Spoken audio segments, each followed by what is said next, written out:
तुमचं नाव सांगा आणि कुठल्या गाण्यातून अर्ज भरलाय, कुठल्या पार्टीतून? मी मोहनभाऊ बागल, ग्रामपंचायत सदस्य काळेवाडी आणि करसुंडी गटातून अर्ज भरलाय मी. पंचायत समिती, जिल्हा परिषद? जिल्हा परिषद.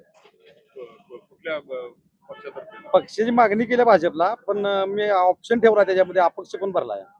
2 अर्ज. पक्ष आणि अपक्ष.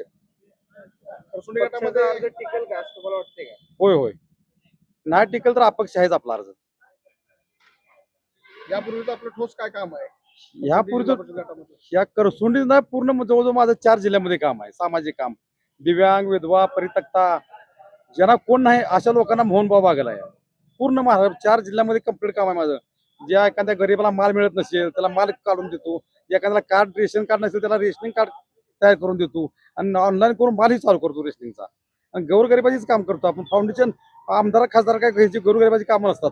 कोणाला कॉन्ट्रॅक्ट पाहिजे, कोणाला हे पाहिजे ते पाहिजे. गोरगरिबाची कामं काय असते, कोणाला माल मिळत नाही, कोणाला रेशन नाव वाढवायची कमी करायची, तो अंध असेल ते सर्टिफिकेट काढायचं, सांगली सिव्हिल ह्याचं सर्टिफिकेट काढायचं, त्याला पेन्शन चालू करायची. एखादी वयस्कर लोक आहेत त्यांना कोण मूलबाळ नाही, त्या लोकांना आणून तहसील ऑफिसला श्रावणबाळ योजनेचा लाभ द्यायचा. जिल्हा परिषदेचा अर्ज भरलाय, जिल्हा परिषद सदस्य पदाचा काय आव्हान आहे तुमच्याबरोबर? माझ्या पुढे भरपूर आव्हान आहेत.